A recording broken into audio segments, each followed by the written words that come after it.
জানেন কি, ভারতেই একসময় এমন একটা আশ্রম ছিল যার অন্ধকার রহস্য এপস্টিন আইল্যান্ডকেও হার মানাতে পারে। কি চমকে গেলেন তাই তো? আগে হ্যাঁ, চমকে যাওয়ারই কথা, কারণ সেই নিষিদ্ধ দ্বীপের মালিককে আজ গোটা পৃথিবী দানব বলছে। আর ভারতের সেই আশ্রমের মালিককে আমরা জাতির জনক নামে ডাকছি। একদিকে একটা নির্জন দ্বীপ, আর অন্যদিকে একটা জনাকীর্ণ আশ্রম। দুটো আলাদা দেশ, দুটো আলাদা সময়, কিন্তু এই দুটোরই চার দেওয়ালের ভেতর প্রতিদিন মাঝরাতে মেয়েদের সঙ্গে যা যা ঘটত তার নকশাটা ছিল হুবহু এক। আর যখন এপস্টিন ফাইল পৃথিবীর বাঘা বাঘা রতি মহারথীদের মুখোশ টেনে ছিঁড়ে দিচ্ছে, ঠিক তখনই ইতিহাসের ধুলোমাখা পাতা থেকে উঁকি দিচ্ছে আমাদের দেশের জাতির জনক মোহনদাস করমচাঁদ গান্ধী।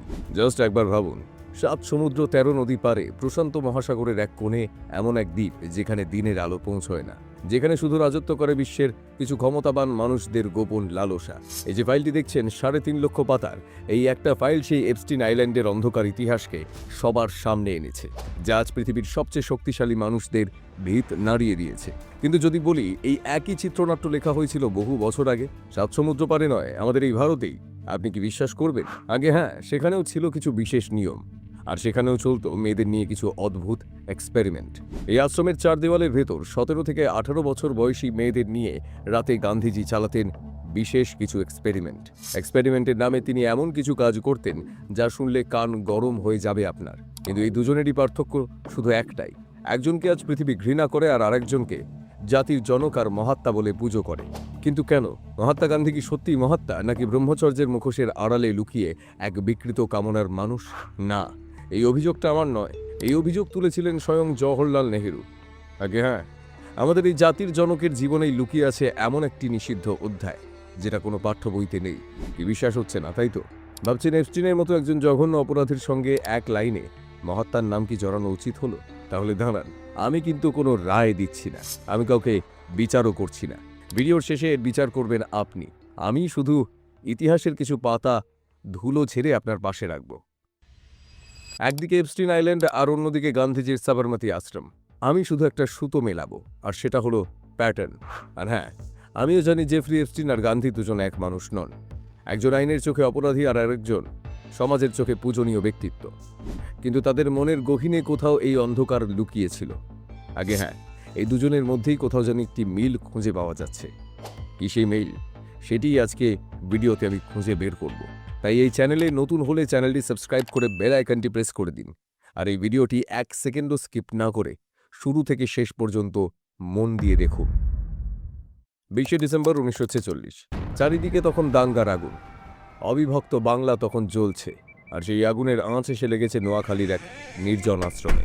রাত তখন গভীর, ভোর প্রায় ৪টে। পুরো আশ্রম নিস্তব্ধ। শুধু একটা ঘরের দিকে এগিয়ে চলেছেন একজন মানুষ, নির্মল কুমার বোস, মহাত্মা গান্ধীর ব্যক্তিগত ট্রান্সলেটর। দরজায় টোকা দেওয়ার প্রয়োজন মনে করলেন না তিনি, কারণ তিনি জানতেন এই ঘরের ভেতরে কে আছেন। কিন্তু দরজাটা খুলেই তিনি যা দেখলেন সেটা দেখার জন্য তিনি প্রস্তুত ছিলেন না। ৭৭ বছরের এক বৃদ্ধ আর তার পাশে ১৯ বছরের এক কিশোরী, নাতনি মনু গান্ধী। দুজনেই গভীর ঘুমে আচ্ছন্ন, কিন্তু তাদের শরীরে কোনো পোশাক নেই। আগে হ্যাঁ, ঠিকই শুনেছেন, দুজনেই সম্পূর্ণ অনাবৃত। না, এটা কোনো এক রাতের ভুল ছিল না, এটা ছিল গান্ধীজির একটি নিয়মিত অভ্যাস। দিনের পর দিন, রাতের পর রাত তিনি এই পরীক্ষা চালিয়ে গেছেন, কখনো স্নান ঘরে, কখনো টেবিলের ওপর, কখনো বা শোবার ঘরে, যার পোশাকি নাম ছিল ব্রহ্মচর্য। কিন্তু আসলে এটা ছিল একটি অদ্ভুত নিষিদ্ধ পরীক্ষা। আগে হ্যাঁ, এটাই গান্ধীজির জীবনের একটি বিতর্কিত অধ্যায়, যেখানে একজন বৃদ্ধ রোজ নিজের পরীক্ষা করতেন নারীর স্পর্শে তার শরীর কতটা নিষ্পৃহ থাকে। স্নান করা থেকে শুরু করে ম্যাসাজ, এমনকি রাতে একই বিছানায় ঘুমানো, সবটাই চলত এই পরীক্ষার নামে। না, নির্মল কুমার বোস সেদিন নিজের চোখে বিশ্বাস করতে পারেননি। সেদিন তিনি কোনো কথাও বলতে পারেননি। সেই দিনই তিনি আশ্রম ছেড়ে পালিয়ে যান। এরপর একে একে পদত্যাগ করেন গান্ধীজির সেক্রেটারি আর.পি. পরশুরাম ও হরিজন পত্রিকার এডিটররা। এমনকি নিজের ছেলে দেবদাস গান্ধীজিকে চিঠি লিখে বলেন, বাবা তুমি ভুল পথে হাঁটছ। লৌহমানব সর্দার বল্লভভাই প্যাটেলও শেষ পর্যন্ত গান্ধীজিকে বলতে বাধ্য হন, আপনি অধর্ম করছেন। কিন্তু সবার বারণ করা সত্ত্বেও গান্ধীজি থামেননি। গোটা দেশ যখন চলছে তখন তিনি পরীক্ষায় তার অনড়, কারণ তার কাছে এটা শুধু শরীরই খেলা ছিল না, এটা ছিল এক অলৌকিক যজ্ঞ। তিনি বিশ্বাস করতেন তাঁর এই পরীক্ষার উপর নির্ভর করছে ভারতের ভবিষ্যৎ। ভারত ভাগ হবে কিনা, পাকিস্তান তৈরি হবে কিনা, সেটা নাকি ঠিক করে দেবে তাঁর এই ইচ্ছা শক্তির পরীক্ষা। ভাবা যায়। এখন প্রশ্ন হলো, তাহলে কি আমি জেফ্রি এপস্টিন আর মহাত্মা গান্ধীকে এক পাল্লায় মাপছি? জেফ্রি এপস্টিনের সঙ্গে গান্ধীজির মিল কোথায়? না, প্লিজ গুলিয়ে ফেলবেন না। জেফ্রি এপস্টিন একজন অপরাধী, পাচারকারী এবং নারকীয় লালসার কারিগর। অন্যদিকে গান্ধীজির বিরুদ্ধে এমন কোনো আইনি অভিযোগ, কোনো জোর জবরদস্তির অভিযোগ নেই। তিনি যা করতেন সেটা ছিল ওপেন সিক্রেট। তিনি নিজেই চাইতেন গোটা দুনিয়া জানুক তার এই পরীক্ষার কথা। কিন্তু একবার ভাবুন, আজকের দিনে দাঁড়িয়ে যদি কেউ ব্রহ্মচর্যর দোহাই দিয়ে নিজের নাতনির সঙ্গে একই বিছানায় ওই জঘন্য কাজ করে, সমাজ কি তাকে ছেড়ে কথা বলবে? তাহলে এদের মিলটা কোথায়? মিলটা অপরাধে নয়, মিলটা হলো ক্ষমতার মনস্তত্ত্বে। যখন কোনো মানুষ প্রশ্নাতীত ক্ষমতার অধিকারী হয়, যখন তাকে চ্যালেঞ্জ করার মতো কেউ থাকে না, তখন সে নিজেকে ভগবান ভাবতে শুরু করে। ঠিক যেমনটা ভেবেছিল জেফ্রি এপস্টিন। দিনের পর দিন সে ওই নির্জন দ্বীপে কিশোরীদের ব্যবহার করেছে, কিন্তু কেউ মুখ খোলার সাহস পায়নি। কেন জানেন? কারণ তার মাথায় বিশ্বের কিছু প্রভাবশালী নেতাদের হাত ছিল। আর পরাধীন ভারতে গান্ধীজি তখন শুধু নেতা নন, তিনি তখন মহাত্মা। আফ্রিকা থেকে ফিরে তখন তিনি দেশবাসীর চোখে ঈশ্বর। তার বিরোধিতা করা মানেই দেশের বিরোধিতা করা। সেই সময় কংগ্রেস নেতারা সব জানতেন, লজ্জিতও হতেন, কিন্তু কেউ প্রকাশ্যে টু শব্দটিও করতে পারেননি, বা বলা ভালো সযত্নে ধামাচাপা দিয়েছিলেন। কিন্তু কেন? ভয় নাকি অন্ধ ভক্তিতে? এবার আপনি বলুন, এক্সপেরিমেন্টের নামে দিনের পর দিন মেয়েদের এভাবে ব্যবহার করাটা কি মেনে নেওয়া যায়? নাকি মহাত্মা বলে তার কাছে পাপ আর পুণ্যের সংজ্ঞাটাই আলাদা, তার কাছে সবকিছু জায়েজ? আপনার বিবেক কি বলছে? দিনের আলোয় তিনি ছিলেন জাতির জনক। হিন্দু থেকে মুসলিম গোটা ভারত যার আঙুলের ইশারায় উঠত বসত। ভক্তরা যার প্রতিটি শব্দকে বেদ বাক্য বলে বিশ্বাস করত, কিন্তু রাত নামলেই তার সেই চেহারা হঠাৎ বদলে যেত। দিনের আলোয় যিনি ছিলেন অহিংসার পূজারী, সেই মানুষটাই রাতে চালাতেন এক অদ্ভুত ল্যাবরেটরি। না, সেখানে কোনো রাসায়নিক পরীক্ষা হতো না, সেখানে পরীক্ষা হতো ব্রহ্মচর্যের। আর সেই পরীক্ষার গিনিপিগ কারা ছিল জানেন? কিছু নাবালিকা যুবতী মেয়ে। আর এই কথা আমি বলছি না, খোদ গান্ধীজি নিজেই এই অভিজ্ঞতার কথা 1946 থেকে 47 সালে লেখা তার অজস্র চিঠি এবং প্রার্থনা সভায় এই অভিজ্ঞতার কথা স্বীকার করেছেন। নির্মল কুমার বোসের লেখা বই মাই ডেইজ উইথ গান্ধীতেও এর বিস্তারিত প্রমাণ আছে। সেখানে তিনি স্পষ্টভাবে লিখেছেন তিনি এটাকে অপরাধ বলে ভাবেন না, তার কাছে এটা ছিল একটা সাধনা। ভাবতে পারেন, যিনি হাজার হাজার মানুষের সামনে পবিত্রতার বুলি আওড়াতেন, তিনি বন্ধ দরজার ওপারে মেয়েদের সঙ্গে সম্পূর্ণ অনাবৃত অবস্থায় রোজ স্নান করতেন, একই বিছানায় নিবিড় সান্নিধ্যে রাত্রি যাপন করতেন। এই তথাকথিত ব্রহ্মচর্য পরীক্ষায় যারা অংশ নিতেন তাদের অনেকেরই বয়স ছিল 18-র নিচে। আভা গান্ধী যখন এই পরীক্ষার শিকার হন, তার বয়স ছিল মাত্র 16 বছর। আর মনু, সে তো সম্পর্কে তার নিজের নাতনি, তাদের রক্তের সম্পর্ক। রাতের পর রাত নিজের নাতনিকে নিয়ে সম্পূর্ণ অনাবৃত অবস্থায় একই বিছানায় শুধু এটা পরীক্ষা করার জন্য যে তার মনের ভেতর কোনো সুপ্ত আগুন জ্বলছে কিনা। কিন্তু কেন? নিজের ইন্দ্রিয়কে জয় করার জন্য, নাকি মনের গহীনে থাকা কোনো সুপ্ত বাসনাকে জাগিয়ে দেখার জন্য?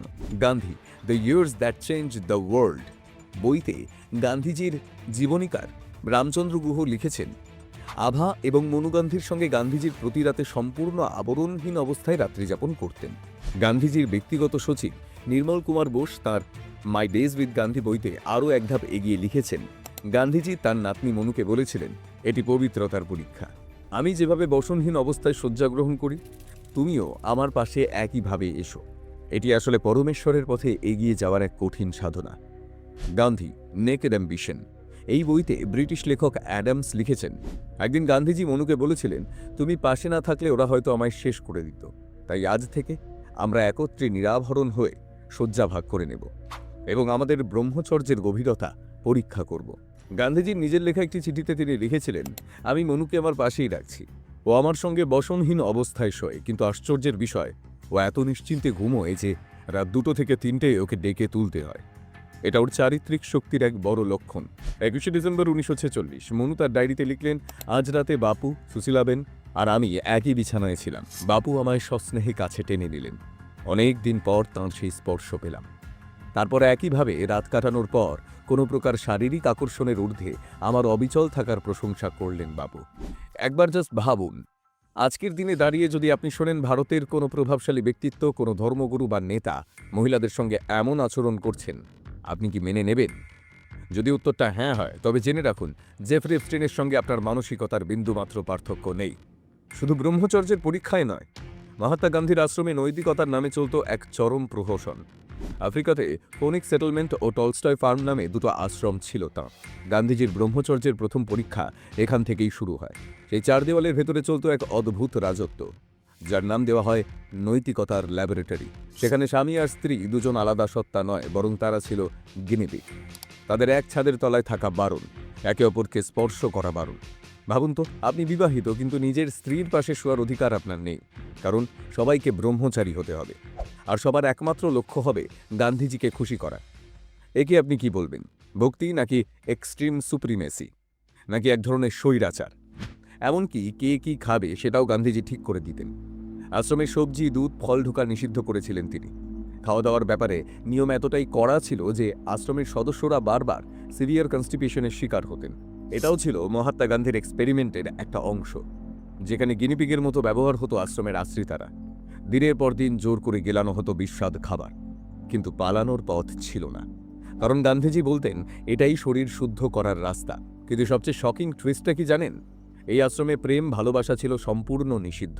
কিশোরী মেয়েদের সৌন্দর্য যাতে ছেলেদের মন না টলায়, তার জন্য তাদের মাথা ন্যাড়া করে দেওয়া হতো। নারীর সহজাত সৌন্দর্যকে জবরদস্তি মুছে ফেলা হতো। তা সত্ত্বেও ছেলেমেয়েরা প্রেমে পড়লে কঠোর শাস্তি দিতেন গান্ধীজি। একবার গান্ধীজি নিজের ছেলে মণিলাল আশ্রমের এক মেয়ের প্রেমে পড়েছিলেন। খবরটা শুনেই গান্ধীজি তাঁর মোক্ষম অস্ত্র ব্যবহার করেন, অনশন। বাবাকে বাঁচাতে ছেলে মণিলালও খাওয়া বন্ধ করে দেন।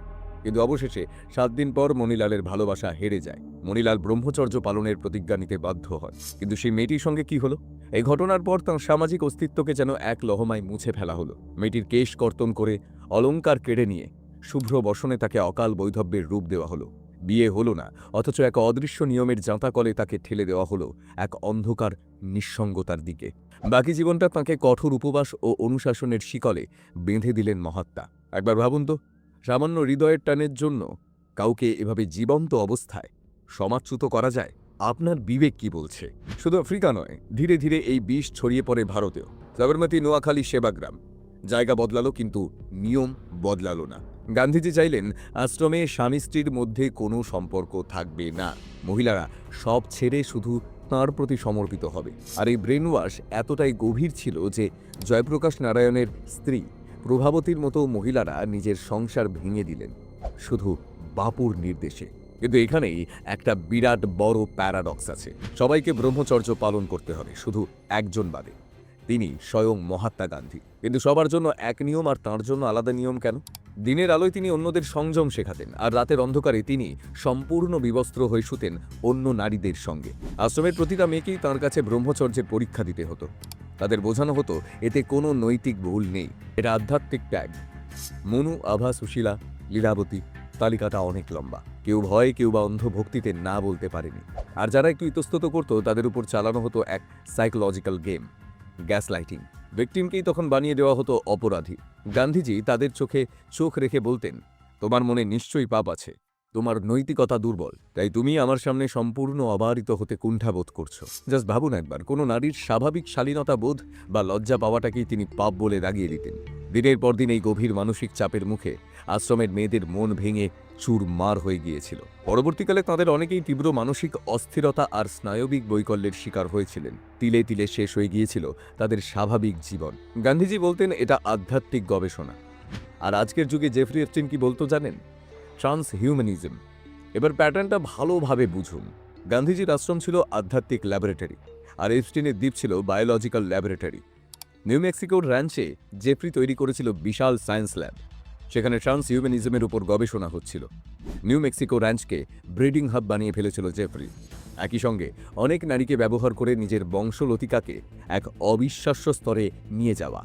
সে চেয়েছিল নিজের ডিএনএর মাধ্যমে সারা পৃথিবীতে এক নিজস্ব আধিপত্য বিস্তার করতে। তার মূল উদ্দেশ্য ছিল প্রকৃতির নিয়মকে চ্যালেঞ্জ জানিয়ে নিজের নিয়ন্ত্রণে এক সুপার হিউম্যান বা এক তথাকথিত উন্নত মানবজাতি তৈরি করা। সে নিজেকে মনে করত বিজ্ঞানের ঈশ্বর, আর উল্টো দিকে গান্ধীজি নিজেকে ভাবতেন আধ্যাত্মিকতার ঈশ্বর। দুজনেই চেয়েছিলেন মানুষকে বদলাতে, একজন আত্মার দোহাই দিয়ে, আরেকজন ডিএনএর দোহাই দিয়ে। পার্থক্য শুধু মোড়কে, একজন ধর্মের নামে আর একজন বিজ্ঞানের নামে। কিন্তু দুজনেরই লক্ষ্য ছিল এক নারীর শরীরকে ব্যবহার করে নিজের পাওয়ার আর ইগোকে তুষ্ট করা। যদি এপস্টিনের সেই প্রজেক্ট সফল হতো, কে জানে, হয়তো আজকের পৃথিবী তাকে সুপার হিউম্যান জাতির জনক বলে মেনে নিত, ঠিক যেমন আজ আমরা একজনকে মেনে নিয়েছি, তাই না? সাল 1946, 15ই জানুয়ারি। নোয়াখালী তখন একটা অভিশপ্ত নাম। চারিদিকে হাহাকার আর বাতাসে শুধুই বিনাশের গন্ধ। নারীদের সম্মান তখন ধুলোয় মিশছে, প্রতিটা মুহূর্তেই মৃত্যুর হাতছানি। ঠিক এমন এক ভয়ঙ্কর রাতে নারায়ণপুর গ্রামে ঘটে গেল এক হাড় হিম করা ঘটনা। মহাত্মা গান্ধী হঠাৎ আবিষ্কার করলেন তার পা পরিষ্কার করা পাথরটা মনু ভুল করে ফেলে এসেছে আগের গ্রামে। পরিস্থিতিটা একবার ভাবুন। বাইরে তখন নরক, ওরা ওত পেতে আছে হিন্দু মেয়েদের ছিন্ন ভিন্ন করার জন্য। আর সেই সময় গান্ধীজি ১৯ বছরের মনুকে আদেশ দিলেন, এখনই যাও, ওই পাথরটা নিয়ে এসো। রাত্রিবেলা ঘন জঙ্গল আর চারিদিকে দাঙ্গাবাজদের উন্মত্ত উল্লাস। বেছে বেছে হিন্দু মেয়েদের উপর চলছে নারকীয় অত্যাচার। আর সেই নরকের মধ্যে একলা একটা মেয়েকে সেই অনিশ্চিত অন্ধকারে ঠেলে দিলেন স্বয়ং বাপু। মনু সেদিন প্রাণের ঝুঁকি নিয়ে কাঁপতে কাঁপতে সেই পাথর এনে বাপুর পায়ের কাছে ছুঁড়ে দিয়ে কান্নায় ভেঙে পড়লেন। কি আপনি ভাবছেন বাপু হয়তো নাতনিকে জড়িয়ে ধরবেন, সান্ত্বনা দেবেন? না, তিনি সান্ত্বনা দেননি। তিনি সেদিন হেসেছিলেন আর হাসতে হাসতে বলেছিলেন, আজ যদি তোমাকে রাস্তায় কেউ তুলে নিয়ে যেত, যদি অকাল পরিণতি হতো, তবে আমার হৃদয় আনন্দে নেচে উঠত। একবার বুকে হাত দিয়ে বলুন তো, কোনো মহাত্মা, কোনো পিতা, কোনো জাতির জনক তার নিজের নাতনির জন্য এমন ভয়ঙ্কর পরিণতির প্রার্থনা করতে পারেন? তাও আবার এমন পৈশাচিক পরিণতি। আগে হ্যাঁ, অবিশ্বাস্য হলেও এটাই সত্যি। রাজমোহন গান্ধীর লেখা Gandhi the man, his people and the empire বইতে এই ঘটনার উল্লেখ আছে। আসলে নারী জাতি সম্পর্কে তার ধারণা ছিল এক কথায় অসাধারণ। তিনি বলতেন, একজন নারীর ইচ্ছার বিরুদ্ধে কেউ তাকে লাঞ্ছিত করতে পারে না। মানে কোনো মেয়ে লাঞ্ছিত হলে দোষটা কি তাহলে মেয়েটির? তিনি বলতেন, একজন নির্ভীক নারী তার পবিত্রতা নিয়ে সেই পশু শক্তিকে লজ্জিত করতে পারে, দরকার হলে আত্মহত্যা করবে, কিন্তু শরীরে ছোঁবে না। মানে কি দাঁড়ালো? অপরাধীর দোষ নয়, মেয়েটি যথেষ্ট পবিত্র ছিল না বলেই এই পৈশাচিক পরিণতি ঘটেছে। এমনকি নোয়াখালীর নারকীয় সময়ে তিনি হিন্দু মেয়েদের পরামর্শ দিয়েছিলেন, সম্মান হারানোর চেয়ে নিজের জীবন বলি দেওয়া শ্রেয়। এমনকি তিনি এও বলেছিলেন, পরিবারের সম্মান বাঁচাতে একজন পিতা তার কন্যাকে চরম শাস্তি দিতেও দ্বিধাবোধ করবেন না। মহিলাদের মাসিককে তিনি মানসিক বিচ্যুতি হিসেবে দেখতেন। আর যারা জন্ম নিয়ন্ত্রণ বা কন্ট্রাসেপটিভ ব্যবহার করতেন, গান্ধীজির চোখে সেই নারীরা ছিলেন মর্যাদাহীন বা ভ্রষ্টা। বেদ বা পুরাণে বলা আছে, কর্ম দিয়ে বর্ণ বিচার হয়। শূদ্র ব্রাহ্মণ হতে পারে, কিন্তু গান্ধীজির যুক্তি ছিল মধ্যযুগীয়। তিনি বলতেন, একজন শূদ্র যদি গুণে একজন ব্রাহ্মণের মতো হয়, তবু সে ব্রাহ্মণ বলে দাবি করবে না। তার যুক্তি ছিল, আমি যদি সাফাই কর্মীর কাজ করি, আমার ছেলে কেন করবে না? একজন শূদ্র যতই শিক্ষিত হোক, তাকে শূদ্রই থাকতে হবে। ভাবা যায়, যিনি হরিজনদের বন্ধু সাজতেন, তিনি আবার তাদের জন্মের বেড়াজালে আটকে রাখতে চাইতেন। তিনি আজ সারা বিশ্বে বর্ণবিদ্বেষের বিরুদ্ধে লড়াইয়ের প্রতীক, কিন্তু তিনি নিজেই ছিলেন একজন রেসিস্ট। আর সবশেষে রেসিজম বা বর্ণবিদ্বেষ। আজ আমরা আমেরিকায় কৃষ্ণাঙ্গদের উপর অত্যাচারের প্রতিবাদ করি, কিন্তু আমাদের জাতির জনক আফ্রিকায় থাকার সময় তিনি কালো চামড়ার মানুষদের ডাকতেন কাফের বলে। তিনি মনে করতেন ভারতীয়রা আফ্রিকানদের চেয়ে উন্নত, তাদের সঙ্গে মেশা উচিত নয়। আজকের দিনে দাঁড়িয়ে কেউ যদি এই কথা বলে, তাকে সোজা জেলে পাঠানো হবে রেসিস্ট হওয়ার অপরাধে। আর ঠিক এই কারণেই 2018 সালে ঘানা ইউনিভার্সিটি থেকে ছাত্ররা মহাত্মা গান্ধীর মূর্তি উপড়ে ফেলে দেয়। ইতিহাসের পাতায় তিনি দেবতা, কিন্তু গোপন ইতিহাস আর তার নিজের লেখাগুলো বারবার আঙুল দেখিয়ে দিচ্ছে, দেবতার মুখোশের আড়ালে কি লুকিয়ে ছিল অন্য কোনো মানুষ? যে মানুষটা হয়তো জেফ্রি এপস্টিনের মতো আইনি অপরাধী নন, কিন্তু নৈতিকতার কাঠগড়ায়। বিচারটা আপনার হাতেই ছাড়লাম। কথায় বলে, প্রদীপের নিচেই সবচেয়ে বেশি অন্ধকার থাকে। সারা দেশ যখন অন্ধের মতো বাপুর পায়ে লুটিয়ে পড়ছে, তখন তার নিজের ঘরেই চলে উঠেছিল বিদ্রোহের আগুন। গান্ধীজির নিজের রক্ত, তার নিজের পরিবার এই অদ্ভুত ব্রহ্মচর্যকে মেনে নিতে পারেনি। ছেলে রামদাস নিজের স্ত্রী সন্তানদের বাপুর ওই বিতর্কিত বইগুলো পড়তেই দিতেন না। তিনি জানতেন ওতে বিষ আছে। আর নাতনি সুমিত্রা, গান্ধীজি চেয়েছিলেন তাকেও আশ্রমে রেখে দিতে, চেয়েছিলেন তাকেও আর 5টা সেক্রেটারির মতো গড়ে তুলতে, কিন্তু সুমিত্রা মুখের ওপর জবাব দিয়েছিলেন, আমি আপনাদের ওই দাসীদের মতো হতে চাই না, যারা আপনার কাপড় ধোবে আর বাসন মাজবে। বাপু বিদেশে পড়ার ঘোর বিরোধী ছিলেন, কিন্তু সুমিত্রা সেই প্রাচীর ভেঙে আমেরিকায় পাড়ি দেন। তিনি ফিরে এসে আইএএস অফিসার হন, সাংসদ হন, নিজের পায়ে দাঁড়ান। একবার ভাবুন তো, যদি সুমিত্রা সেদিন বিদ্রোহ না করতেন, যদি তিনি বাপুর ওই মায়াবী আশ্রমে থেকে যেতেন, তবে কি তার পরিণতিও মনু বা আভাদের মতো হতো না? আজীবন কলঙ্ক আর মানসিক বিকারের বোঝা বয়ে বেড়াতে হতো না? ইতিহাসের পাতায় সুমিত্রা আজ এক সফল নাম, কিন্তু মনু? গান্ধীজি বিশ্বাস করতেন, তিনি এই ব্রহ্মচর্যের নিয়ন্ত্রণের পরীক্ষায় সফল হলে তিনি জিন্নাকে বশ করতে পারবেন, তিনি ভারত ভাগ আটকে দেবেন। তাই তিনি বলেছিলেন, দেশভাগ হলে আমার প্রাণহীন দেহের উপর দিয়ে হবে। কিন্তু সেটা আদৌ হয়েছিল কি? না, দেশভাগ তাঁর প্রাণহীন দেহের উপর দিয়ে হয়নি, হয়েছিল 20 থেকে 30 লক্ষ সাধারণ মানুষদের নিথর দেহের উপর দিয়ে। হিন্দু, মুসলিম, শিখ, ধর্মের রং আলাদা ছিল, কিন্তু রক্ত সবারই লাল ছিল। গান্ধী সমর্থকেরা আজও বলেন তিনি বিনা রক্তপাতে স্বাধীনতা এনেছেন। যদি তাই হয়, তবে ওই 30 লক্ষ মানুষ কারা? ওই যে হাজার হাজার মেয়ে পাশবিক লাঞ্ছনার শিকার হলেন, তাদের জীবনেরই কি কোনো দাম নেই? ভগৎ সিং, ক্ষুদিরাম, নেতাজির আত্মবলিদানের কোনো দাম নেই? নাকি যুগ যুগ ধরে আমাদের এক বিশাল ইলিউশনের মধ্যে রাখা হয়েছে? প্রধানমন্ত্রী, রাষ্ট্রপতি, মহাত্মা গান্ধীর কাছে ওসব ছিল তুচ্ছ। ক্ষমতার ওই চেয়ারগুলোর অনেক ওপরে ছিল তার আসন। আমরা তাকে ডাকি জাতির জনক বলে। কিন্তু দাঁড়ান, একটু ভাবুন, জনক মানে কি? যিনি জন্ম দেন, যিনি সৃষ্টি করেন। তাহলে মহাত্মা গান্ধীর আগে কি এই ভারতের কোনো অস্তিত্ব ছিল না? আমাদের হাজার বছরের সভ্যতা কি তাহলে মিথ্যে? এর উত্তরটা জানলে আপনার পায়ের তলার মাটি সরে যাবে। সাল 2020, বড় বড় পলিটিশিয়ানরা যা ভাবেননি তা ভেবে বসল মাত্র 10 বছরের একটি মেয়ে। সে ভারত সরকারের কাছে আরটিআই করে জানতে চাইল গান্ধীজি কবে কিভাবে জাতির জনক হলেন। কোনো সরকারি কাগজ থাকলে দেখান। ভারত সরকারের উত্তর শুনে সেদিন চমকে গিয়েছিল গোটা দেশ। ভারত সরকার সেদিন স্পষ্ট জানিয়ে দেয়, মহাত্মা গান্ধীকে জাতির জনক উপাধি ভারত সরকার কোনো দিন দেয়নি। হ্যাঁ, ঠিকই শুনেছেন, কারণ ভারতের সংবিধানের 18 নম্বর ধারায় পরিষ্কার বলা আছে, সেনাবাহিনী আর শিক্ষাক্ষেত্র ছাড়া সরকার কাউকে কোনো টাইটেল বা উপাধি দিতে পারে না। এটা সংবিধান বিরুদ্ধ। চিফ ইনফরমেশন কমিশন জানিয়ে দিয়েছে, গান্ধীজিকে জাতির জনক ডাকার কোনো লিগ্যাল বা বৈধ প্রমাণ নেই। তাহলে এই নামটা এলো কোথা থেকে? সাল 1944, সিঙ্গাপুর থেকে রেডিও বার্তায় নেতাজি সুভাষচন্দ্র বসু শ্রদ্ধার বশে তাকে ফাদার অফ নেশন বলে ডেকেছিলেন। ব্যাস, সেখান থেকেই আবেগের বশে মানুষ এটা লুফে নেয়। এটা শুধুই আবেগ, এটা মিথ। আজকের এই ভিডিওর উদ্দেশ্য কাউকে ছোট করা নয়, বাপুকে অপমান করাও নয়। অহিংসা, সত্যাগ্রহ, সাম্প্রদায়িক সম্প্রীতি, মহাত্মা গান্ধীর এই অবদান আমরা কোনো দিনও ভুলব না।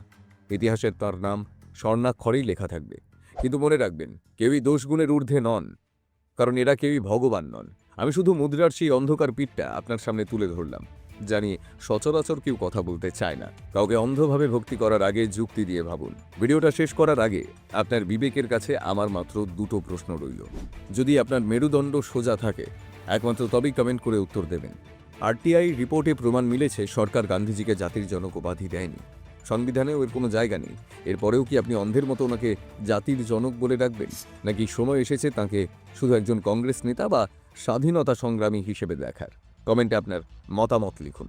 আর আজকের দিনে দাঁড়িয়ে কোনো নেতা বা ধর্মগুরু যদি ব্রহ্মচর্য পরীক্ষার নামে আপনার বাড়ির 18 বছরের মেয়েকে নিয়ে একই শয্যায় সম্পূর্ণ বসনহীন অবস্থায় ঘুমোয়, আপনি কি তাকে পুজো করবেন, নাকি আইনের কাঠগড়ায় দাঁড় করাবেন? যদি উত্তরটা আইনের কাঠগড়ায় হয়, তাহলে জাতির জনকের বেলায় আলাদা বিচার কেন? সাহস থাকলে নিজের অন্তরাত্মাকে এই প্রশ্নটা করে দেখুন। যুক্তি আপনার, সিদ্ধান্তও আপনার। যদি মনে হয় এই ভিডিওতে আমরা একটাও ভুল কথা বলিনি, তবে ভিডিওটা শেয়ার করার দায়িত্ব আপনার। কারণ সত্যি জানা যত কঠিন, সেটা ছড়িয়ে দেওয়াও তার চেয়ে বেশি সাহসের কাজ। আপনি কি সেই সাহসটা দেখাবেন? ভিডিওটা শেয়ার করে কমেন্টে আপনার মতামত অবশ্যই জানান। দেখা হচ্ছে পরের ভিডিওতে ইতিহাসের নতুন কোনো নিষিদ্ধ অধ্যায় আর অজানা সত্যের সঙ্গে। ততক্ষণ চোখ কান খোলা রাখুন, ভালো থাকুন, সুস্থ থাকুন। নমস্কার।